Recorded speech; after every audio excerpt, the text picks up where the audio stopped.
자, 오늘 그래머 마스터 레벨 1의 챕터 5 동사의 종류, 여러 가지 동사에 대해서 얘기를 해보도록 하겠습니다. 우리가 앞에서 이제 비동사도 배우고, 조동사도 배우고, 일반 동사도 배웠죠.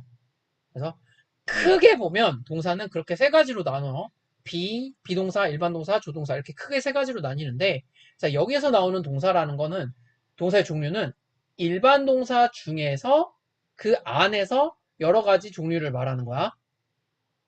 비동사, 네, 조동사는 제외하고 일반 동사 안에서 좀 여러 가지 어떤 특정한 역할을 하는 그런 동사들을 얘기를 하는 겁니다. 그래서 첫 네, 번째는 감각동사라는 거. 두 번째는 어떤 동사는 목적어를 두 개를 필요로 하는 동사가 있어요. 목적어 뭔지 기억나죠? 그 네, 다음에 세 번째로 목적격 보어라는 거를 필요로 하는 동사가 있습니다. 그래서 이런 식으로 우리가 특별한 동사에 대해서 배워볼 거예요. 가보도록 합시다. 먼저 감각동사라는 거. 감각동사. 도대체 감각동사가 뭘까? 자, 이름을 보면은 아시겠죠? 감각. 감각. 네, 감각을 나타내는 걸 말해요. 감각을 나타내는 거. 자, 뭐라고 돼 있냐면 look, feel, sound, smell, taste와 같이 감각을 표현하는 동사를 감각동사라고 한다. 자, 이거를 다섯 가지를 우리가 사실은 외워주셔야 합니다. 감각동사는 다른 동사들과는 다르게 딱 이렇게 다섯 가지로 정해져 있어. 정해져 있어, 감각동사는. 그래서 look, feel, sound, smell, taste. 뭐 이 순서로 외워도 되고요. 나 같은 경우에는 어떻게 외우냐면 눈, 코, 입, 귀, 피부 이런 식으로 외우거든. 자, 눈으로 뭐하지? 보지. look. 네, 코로 뭐해? 냄새 맡지. smell. 입으로 뭐해? 맛보지. taste. 귀로 뭐해? 듣죠. sound. 피부로 느끼죠. feel. 이렇게 해서 다섯 가지를 외웁니다. 그래야지 안 헷갈려. 안 까먹어. 그래서 네. 그렇게 다섯 가지가 감각동사고 이 감각동사 뒤에는 반드시 우리가 형용사를 쓰게 돼 있어요. 규칙이에요. 자, 네. 포인트는 이거야. 감각동사 뒤에 형용사를 써야 돼. 사실 이 관점은 문법 문제를 풀기 위한 관점이야.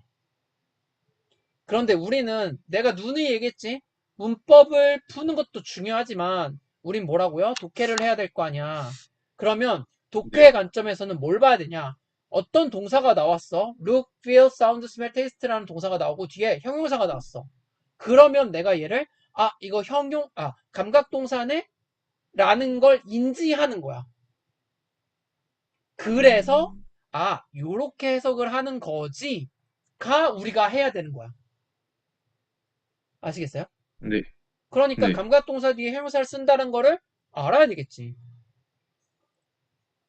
네, 알겠니? 네, 그걸 모르면 감각동사라는 게 뭔지 모를 거고 감각동사가 나왔는지 모르면 해석이 안 되겠죠. 보고 본다 이렇게 해석을 하고 앉아 있겠지. 예문을 볼게요. 네, 자, look 플러스 형용사는 뭐뭐 해 보이다, 뭐뭐처럼 보이다라는 뜻이야. 그래서 you look a little tired. 너 좀 피곤해 보인다. 이렇게 해석을 해야 된다고. 근데 너는 본다. 이렇게 해석을 해버리면은 말이 안 된다고. 넌 네, 약간 피곤한 걸 본다. 이렇게 해석을 해버리면은 말이 안 된다고. 의미가 다르죠? 네. 네, 마찬가지로 feel도 뭐뭐하게 느껴지다. 느끼다, 느껴지다 이런 뜻이고. 그래서 어떻게 돼? The blanket feels really soft. 그 이불은 정말 부드럽게 느껴져. 이렇게 해석이 되는 거라고요. 그 블랭킷이 뭔가를 느끼는 게 아니라고 지금. 얘가 그런 느낌이 드는 거라고. 마찬가지로 네, 사운드 형용사는 뭐뭐하게 들리다. smell 형용사는 뭐뭐한 냄새가 나다. taste 형용사는 뭐뭐한 맛이 나다. 이렇게 가는 거예요. 네, 감각동사라는 거 이해하셨나요? 네. 네. 자, 그 다음이 조금 전에 감각동사는 뒤에 뭐 써야 된다고? 형용사요. 네, 맞아요. 형용사요. 근데 가끔은 이렇게 쓸 수도 있어요. 어떻게 쓰느냐? like 플러스 명사로 쓰는 경우도 있습니다. like 플러스 명사로 쓰는 경우도 있습니다. 자, 뭔 소리냐면 얘가 뒤에 형용사를 써야 된다고 했잖아. 근데 내가 명사를 쓰고 싶어. 그럼 규칙에 네, 어긋나겠지. 그래서 우리가 like라는 전치사를 붙여서 명사를 써준다고요. 그럼 의미는 어떻게 돼? 마찬가지가 되는 거예요. 명사처럼 보인다, 명사처럼 느껴진다, 명사처럼 들린다 이런 식으로. 그래서 예문을 아, 보면은요. This cake looks like a snowman. 이 케이크는 스노우맨, 즉 눈사람처럼 보인다. 이렇게 얘기를 하는 거야. 이해됐니? 네, 네. 네, 감각동사. 자, 이해되셨죠? 네, 자, 그 다음에 두 번째, 목적어를 두 개 필요로 하는 동사. 자, 먼저 목적어를 두 개 필요로 하는 동사를 우리가 어떤 게 있냐면 수요동사라는 게 있습니다. 수요동사. 선생님, 수요동사가 뭐예요? 수요동사가 뭐야, 지훈아? 주는 거, 맞아요. 원래 알고 있었어? 수여가 뭐 줄 때 쓰는, 맞아요. 학교에서 요즘에는 상장도 안 준다며. 알아요? 요즘에 학교에서 아니요, 요즘에 난리도 아니야. 소풍도 안 가고, 수행여행 안 가고, 상도, 운동회도 안 하고, 상 같은 것도 없고, 그렇대요. 알아요? 아니요, 너는 모르니? 초등학교 그렇대. 왠지 알아? 왜 그러는지 알아? 상을 못 네, 받은 애들은, 뭐, 이렇게, 뭐라 그러냐. 그런 좌, 어떤 안 좋은 그런 기분을 느낄 수 있다고 상을 안 준대. 소풍 가면은, 소풍 가면은 막 엄마들 극성 부려가지고 난리 쳐가지고 무슨 미세먼지 많은데 소풍을 왜 가냐. 뭐, 어떤 엄마는 막 우리 애는 뭐 김밥 싸갔는데 어떤 애는 뭐 다른 거 싸와가지고 우리 애가 주눅 든다. 그렇게 못하게 해라. 막 이러면서 장난 아니래, 진짜. 뭐 하여튼 그래가지고 그런 거 다 없었대. 없어졌대, 지금. 아무튼, 네. 뭔 얘기를 하려고 그러냐. 그래서 수요동사, 수요동사 얘기를 하는데 학교에서 상을 줄 때 이제 학교 선생님이 이렇게 얘기하잖아요. 뭐라고 네. 해요? 위 학생은 이 모타의 상장을 모범이 되므로, 그렇지. 뭐 그래서 블라블라블라 해서 이 상장을 뭐라 해? 수여합니다. 수여합니다. 그쵸? 수여합니다. 준다는 얘기죠. 자, 그럼 생각해봐. 준다라고 하면 내가 뭘 줄지를 얘기하겠지. 네, 근데 또 뭐가 필요해? 누구한테 있는, 줄지도 얘기해야 되겠지. 그치? 네, 받는 대상도 얘기해야 되겠지. 그래서 수요 동사는 특별하게 얘는 두 개의 목적어를 가지게 돼요. 이해됐어요? 네, 네. 자, 그래서 수요 동사라고 하는 거는 간접 목적어, 직접 목적어라는 거를 가지고요. 그래서 얘네들은 뭐뭐에게 이렇게 간접 목적어 뭐뭐에게 이렇게 해석을 하고 직접 목적어는 뭐뭐를 이렇게 해석을 합니다. 우리 이것도 영어 표기는 알아야 됩니다. 간접 목적어는 IO, 이유. 직접 목적어는 DO야. 왜 그러냐면 우리 목적어가 object라고 하는 거는 배웠었죠? 우리 성분할 때? 네, 자, 그러면은 직접적인 뭐야? direct objective고요. 얘는요, indirect object예요. 그래서 간접 목적어라고 합니다. indirect. 그래서 IODO 알아두시면 되고요. 자, 그러면 얘는 어떻게 해석을 하느냐? 자, 예문을 볼까요? My teacher gave us a lot of homework. 그럼 뭐예요? 우리에게, 얘가 IO죠. 우리에게 많은 숙제를 주었다. 이렇게 가는 거라고. 핵심은 뭐야? IO랑 DO를 구분하는 거야. IO랑 DO를 구분하는 거야. 네. 구분할 수 있겠어요? 써보면 되지 않을까요? 하다 보면 되지 않을까요? 맞아요. 하다 보면 되는데, 기본을 생각하면 돼. 목적어는 뭐야? 명사지. 네, 목적어는 명사야. 그러니까 명사까지 끊으면 된다고요. 명사, 네, 명사, 명사, 명사. 그럼 간접 목적어, 직접 목적어지. 네. 자, 가끔 이렇게 물어보는 친구들이 있습니다. 쌤, 여기 나와 있는 수요 동사들 그럼 다 외우면 되겠네요? 어떻게 생각하니? 아니요. 눈치가 아주, 눈치가 장난이 아니야. 백단이요, 그냥. 맞아요. 외우는 거 아니에요. 미친 짓이에요. 공부를 내가 말했지. 공부를 영리하게 하라고 공부하는 방법을 알아야 된다고. 자, 네, 수요동사라는 거, 아, 그럼 선생님 수요동사를 몰라도 되나요? 아니요, 알아야죠. 근데 왜 외우지 말래요? 자, 내가 수요동사라는 걸 따로 외우는 게 아니라 수요동사라는 게 어떤 의미를 가지는지 알았잖아, 우리는. 네, 그러면 이미 이 동사들의 단어를 어차피 우리가 외울 거 아니야. 단어를 외우면서 네, 외웠을 거 아니야. 그러면 동사의 의미에서 주다라는 의미가 있는 거면 수요동사라고 보면 되겠지. 네, 그러니까 수요동사라는 걸 따로 외우는 게 아니라 내가 어차피 기브라는 동사를 알고 있어. 그럼 기브가 주다라는 의미잖아. 그러니까 수요동사에 네, 들어가는 거고. 뭐 여기 랜드가 빌려주다야. 빌려주다. 빌려주는 거네. 그럼 얘도 수요동사로 들어가겠네. 이렇게 판단을 하는 거지. 수요동사에는 give, send, pass, lend, bring 이렇게 하는 게 아니라고. 아시겠죠? 네, 네, 누가 생각해도 이해가 되지. 네, 자, 그 다음에 이제 중요한 건 이겁니다. 이제 우리가 짜증이 나는 게 이런 거지. 오케이, 수요동사 목적어 두 개? 오케이, 알겠어. 간접 목적어, 직접 목적어. 자, 그런데 갑자기 얘가 뭘 하느냐? 어때? 형태를 갑자기 바꿔요. 어떤 식으로 바꿔? 직접 목적어하고 간접 목적의 자리를 바꿉니다. 짜증나지, 이제부터. 아니, 기껏 간접 목적어, 직접 목적어 배우고서 순서까지 잘 외웠어. 아니, 갑자기 왜 또 바꾸는데? 왜 또 바꾸는데? 짜증나죠? 그죠? 네. 심지어, 자, 우리 예전에 선생님이랑 성분 얘기할 때 얘기했었지. 자리가 바뀌면 된다 했어, 안 된다 했어? 안 된다고. 안 된다 아, 했잖아. The 네, monkey eats a banana랑 a banana eats the monkey랑 이거 같아 달라? 달라요. 다르잖아. 자리 바뀌면 의미 달라진다니까? 근데 얘는 자리를 바꿨대. 그치? 그러면 네, 그냥 바꾸면 되겠어? 아니요. 안 되겠죠. 그래서 뭘 하느냐? 표시를 해줘야 된다고. 야, 나 자리 바꿨다이.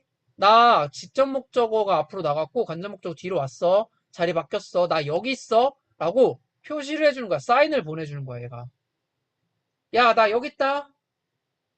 간접 목적어 나 여기 있어. 사인을 보내주는 거라고. 그래서 자리가 바뀌었다는 걸 표시를 해주기 위해서 to, for, of라는 전치사를 써주는 거예요. 의미가 달라지진 않아요. 의미가 달라지진 않아요. 네, 아시겠죠? 그러면 이제 문제는 이거지. 아, 그래. 전치사 들어가는 건 알겠어. 아니, 근데 왜 또 세 개야? 왜 또 세 개야? 아, 전치사까지 들어가? 자리 바꿔? 오케이, 내가 거기까진 봐줄게. 아, 그럼 하나로 통일을 하던가. 왜 또 세 개냐고. 그쵸? 네. 자, 얘네들은요, 어떤 수요 동사냐에 따라서 쓰는 전치사들이 달라져요. 그럼 얘네들은 어떻게 해야 되겠니, 우리가? 얘네들은 어떻게 해야 되겠니?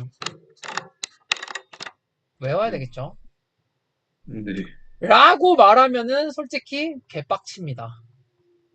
얘는요, 얘는요, 우리가 문법 문제 풀 때는 사실 외우는 게 맞아. 근데 우리 지훈아, 아까 선생님이 얘기했지? 뭐? 독해를 하기 위해서 우리는 배우는 거잖아. 그러면 네, to, for, of를 쓴다라는 것만 알고 있으면 아, 자리 바뀌었네. 직접 목적어, 간접 목적어 자리 바뀌었네를 파악할 수 있겠지. 사실 거기까지만 하면 돼. 근데 얘네들은 너무 기본적인 거야. 그래서 하나 정도만 외웁시다. 하나 정도만. 뭐냐? for만 외웁시다. for만. for. 자, 생각해봐. 오브는 에스크 하나밖에 없어. 아, 물론 나중에 가면은 또 있긴 있습니다. require 뭐 이런 거 있어. 나중에 생각합시다. 나중에 나오는 거 나중에 생각하시고요. 자, 지금은 오브 하나밖에 없잖아. 오브는 에스크 하나밖에 없잖아. 야, 네, 인간적으로 요 정도는 우리 외울 수 있잖아요. 자, 네. 그러면 나머지 2랑 4를 봤을 때 너 뭘 외우고 싶냐? 뭐예요? 당연하죠. 무슨 소리냐면 4를 외우면 그 나머지는 2라고 생각하면 된다고요. 왜? 내가 수요동사인지 아닌지는 구분할 수 있다고 했잖아. 그치? 그래서 for만 외우는 건데, 그럼 선생님이 for는 어떻게 외워요? 자, 얘도 쉽게 외울 수 있는 방법을 알려드리겠습니다. 자, 따라해 보세요. MBCFG. 따라해 볼까요?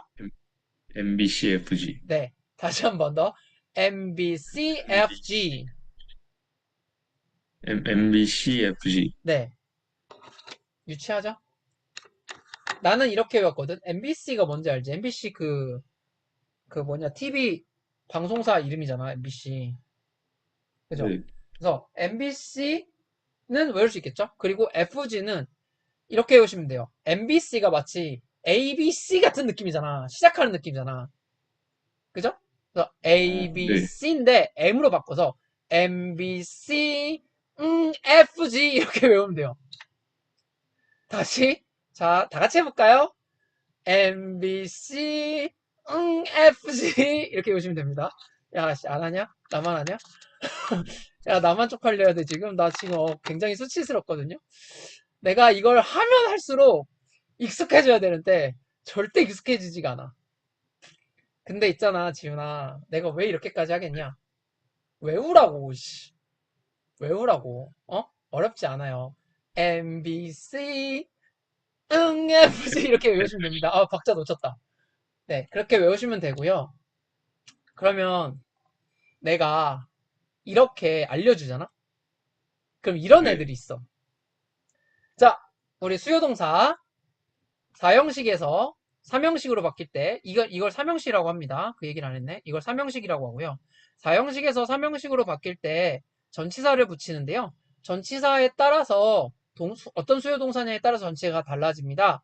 자, 그러면 for를 쓸 때 어떤 동사를 써야 되나요? 어떤 수요동사를 써야 되나요? 라고 하잖아? 그럼 애들이 뭐라고 하냐? 가끔 MBC, FG 이렇게 얘기를 해. 오, 잘했어요. 그럼 MBC, FG가 뭔데? MBC, FG요. 오케이, 그래. MBC, FG가 뭐지? 모르겠는데요. 야, 이런 애도 있어. 진짜 있어. 나 진짜야. 이거 내가 지어낸 얘기 아니야. 진짜 이런 애도 있다고. 야, 내가 MBC, FG를 왜 알려주냐? MBC, FG를 왜 외우기 알려주냐? 편하라고.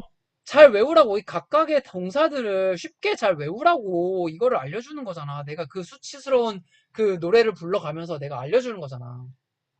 네. make, buy, cook, find, get 이거를 동사를 외우라고 알려주는 거지. MBCFG 노래를 외우라고 하는 게 아니잖아. 아시겠죠? 무슨 네. 말인지? 네. MBCFG를 외우는 게 중요한 게 아니라 MBCFG에 해당하는 동사가 뭔지를 알으라는 거지. 그 동사들이 뭔데? 전치사 for를 쓰는 수요 동사라고요. 네. 아시겠죠? 네. 네, MBCFG 절대로 까먹지 않을 겁니다. 평생. 아마 나중에 사회에 나가서 네가 대학교를 졸업하고 사회에 나가서도 살다가 아씨 MBCFG 막 이러면서 아마 생각이 날 겁니다. 진짜로. 나도 이거 배운 거야 옛날 선생님한테. 자, 가볼게요. 예를 들어서 My dad sent me a postcard from Jeju. 자, IODO인 거 보시죠? IODO인 거 보이시죠? 그럼 얘를요, 네. 뭐 한다고요? 삼형식으로 바꾼다고요. 어떻게 돼? DO, 그 다음에 아이. 전치사 IO. 같은 의미야. 같은 의미야. 자, 이번에는요. My mom made me a delicious lunchbox. 그럼 어떻게 돼? delicious lunchbox 먼저 나오고, 이번에는 make잖아. MBCFG. M이잖아요. MBCFG. 그래서 for를 쓰는 거라고. 그래서 for me. 얘는요, 뭐라 네. 그랬어? of 하나밖에 없잖아. ask는. 그래서 ask a 네. big favor of me. 참고로 요거 무슨 뜻이냐면요. ask a favor라는 말이 있거든요. ask a favor라는 말이 뭐냐면요. 부탁을 하다 이런 뜻이야. 부탁을 하다. 부탁을 하다 음, 이런 뜻이에요. favor라는 단어가 호의, 베품 뭐 이런 거거든. 그러니까 야, 네. 내가 너한테 좀 호의를 요청할 수 있을까? 뭐 이런 뜻이야. Can I ask a favor? 이런 말 이렇게 표현을 하거든요. Can I ask a favor? 이렇게 표현을 하거든요.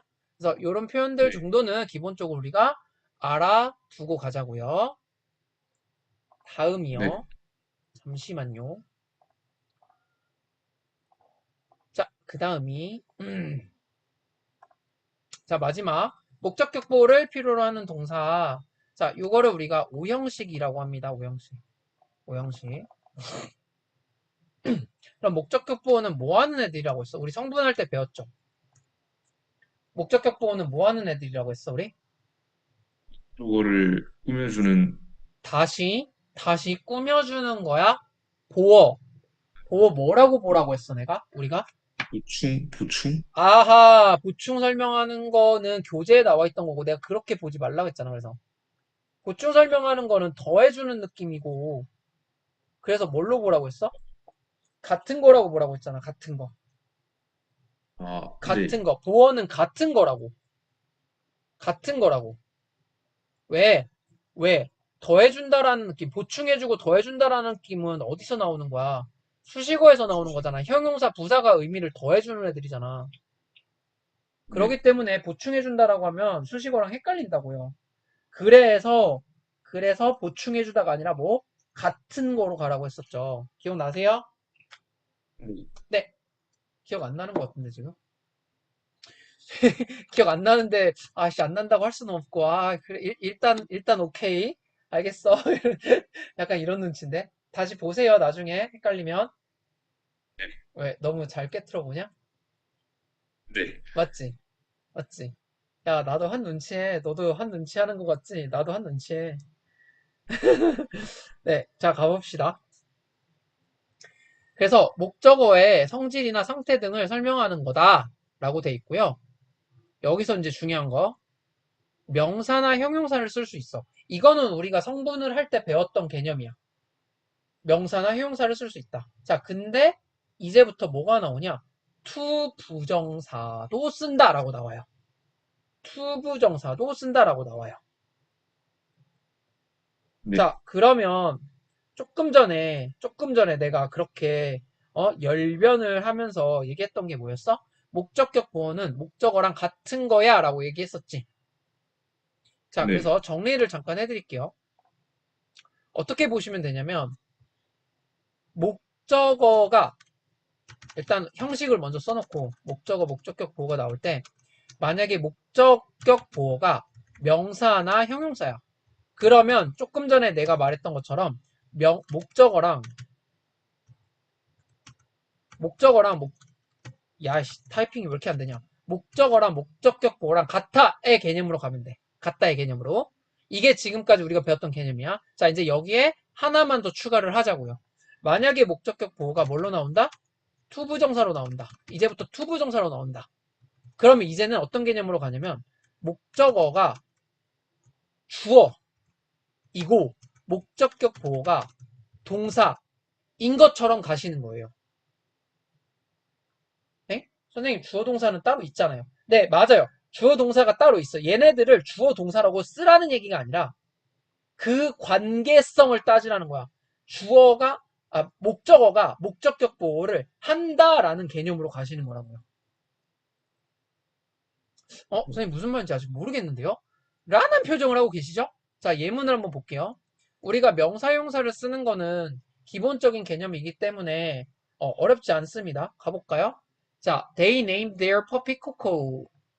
자, named their puppy Coco. 목적어는 명사까지 가면 된다고 말씀드렸어요. 그들의 강아지를 코코라고 이름 붙였지. 퍼피가 코코지. 같은 거지. 네. 이번에는 the cold weather kept us indoors all day. 뭐야? 우리를 indoors, 실내에 있도록 했대. 실내에 있도록 했대. 자, 우리가 실내에 네. 있는 거지. 상태를 나타내는 거지. 네. 자, found the math quiz really easy. 수학 문제가 쉽게 느껴졌대. 수학 문제가 쉬운 거지. 같다라는 거 네. 이해되니, 여기까지? 네. 목적격 보호에 이렇게 명사나 형용사가 나오게 되면 같다의 개념으로 보시면 된다고요. 단, 이제부터는 뭐야? 목적격 보호에 투부정사가 나오게 되면 아까 뭐라 그랬어? 목적어랑 목적격 보호의 관계가 뭐가 된다? 주술 관계가 된다고요. 주술 관계. 그래서 목적어가 목적격 보호를 한다의 개념으로 가는 거야. 예를 들면 자, My parents want me to be honest. 투부정사 나왔죠? 네. 그럼 뭐야? 내가 정직하기를 원한다가 되는 거야. 내가 정직하게 되는 걸 원하는 거야.